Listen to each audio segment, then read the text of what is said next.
Assalamualaikum warahmatullahi wabarakatuh.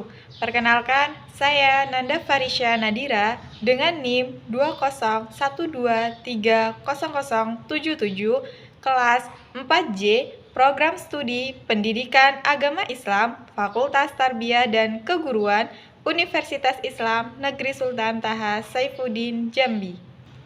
Baiklah, di sini saya akan mempresentasikan materi syarat rukun nikah dan khitbah dalam mata kuliah Fikih Munakahat dan Mawaris. Yang pertama ada pengertian syarat nikah. Syarat nikah adalah hal-hal yang harus dipenuhi oleh calon pengantin supaya pernikahan itu sah secara agama. Intinya, syarat ini menjamin bahwa kedua calon benar-benar layak dan siap menikah. Maksudnya di sini, syarat nikah itu adalah hal-hal yang penting yang harus dipenuhi oleh pasangan yang mau menikah supaya pernikahannya diakui sah menurut agama. Nah, jadi syarat ini seperti aturan yang memastikan bahwa calon suami dan istri memang sudah siap lahir batin untuk menjalani kehidupan pernikahan, baik secara mental, emosional maupun tanggung jawabnya. Jadi intinya syarat nikah itu bukan cuma soal formalitas, tapi lebih ke memastikan bahwa dua orang ini benar-benar sudah matang dan pantas untuk membangun rumah tangga. Kemudian ada syarat nikah.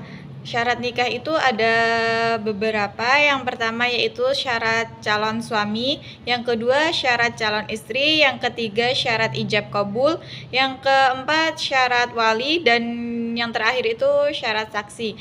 Yang akan kita bahas pada materi kali ini yang pertama yaitu syarat calon suami dalam nikah. Yang pertama ada beragama Islam, kedua bukan mahram calon istri dan jelas halal menikahinya. Yang ketiga ada terang bahwa calon suami adalah laki-laki. Keempat, tidak sedang memiliki istri 4 dan tidak dalam ihram. Yang kelima, rela menikah dan mengenal calon istri dengan baik.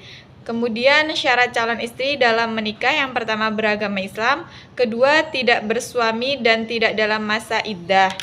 Masa iddah adalah masa tunggu bagi seorang wanita setelah bercerai atau ditinggal mati suaminya, di mana ia tidak boleh menikah dengan laki-laki lain. Masa iddah ini memiliki tujuan untuk menjaga nasabnya atau keturunannya, memberikan waktu bagi wanita untuk merenung, dan memastikan kebersihan rahimnya. Selanjutnya yang ketiga itu bukan mahram calon suami. Yang keempat terang bahwa calon istri adalah perempuan bukan unsah. Yang kelima rela menikah dan telah memberi izin kepada wali untuk menikahinya. Syarat yang kedua yaitu syarat ijab kabul. Perkawinan wajib dilakukan dengan ijab dan kabul dengan lisan. Bagi orang bisu sah perkawinannya dengan isyarat tangan atau kepala yang bisa dipahami. Ijab dilakukan oleh pihak wali mempelai perempuan atau walinya. Kabul dilakukan oleh mempelai laki-laki atau wakilnya. Ijab dan kabul dilakukan di dalam satu majelis. Tidak boleh ada jarak yang lama antara ijab dan kabul yang merusak kesatuan akad dan kelangsungan akad. Masing-masing ijab dan kabul dapat didengar dengan baik oleh kedua belah pihak dan dua orang saksi. Kemudian ada syarat wali dan saksi. Syarat-syarat wali yang pertama laki-laki, kedua muslim, ketiga balik, keempat waras akalnya, kelima adil dan atau tidak fasik, keenam tidak dipaksa, tidak sedang berihram. Kemudian ada syarat-syarat saksi dua orang laki-laki, muslim, balik, berakal, melihat dan mendengar serta mengerti atau paham akad maksud dan akad nikah. Materi selanjutnya yaitu rukun nikah. Rukun nikah adalah unsur pokok yang harus ada supaya pernikahan itu sah. Bisa dibilang rukun ini adalah tiang penyangga pernikahan. Rukun nikah, jumhur ulama sepakat bahwa rukun perkawinan terdiri dari adanya calon suami dan istri yang akan melakukan perkawinan, adanya wali dari pihak calon pengantin wanita. Akad nikah akan dianggap sah apabila ada seseorang wali atau wakilnya yang akan menikahinya. adanya 2 orang saksi, sighat akad nikah.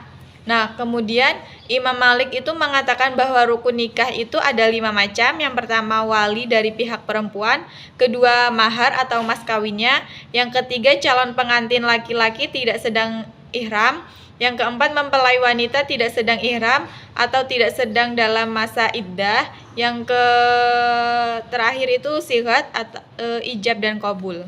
Kemudian materi selanjutnya yaitu tentang hitbah. Hitbah adalah proses lamaran atau peminangan calon istri sebagai persiapan sebelum menikah.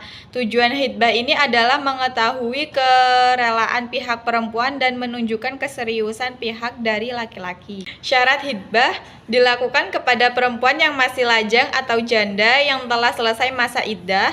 Tidak boleh meminang perempuan yang sedang dalam masa iddah raji'iyah, tidak boleh meminang perempuan yang sedang dipinang orang lain sampai pinangannya sebelumnya putus.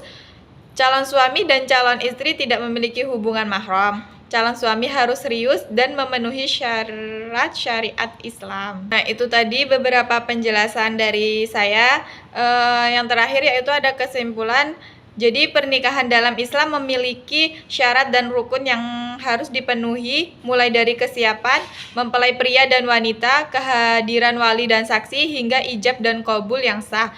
Selain itu, proses hitbah atau lamaran menjadi tahap awal penting yang menunjukkan keseriusan seseorang dalam menjalani hubungan pernikahan.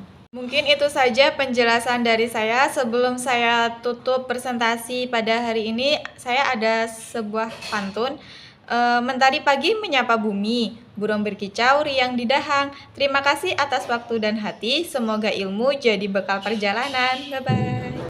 Dan saya akhiri, wassalamualaikum warahmatullahi wabarakatuh.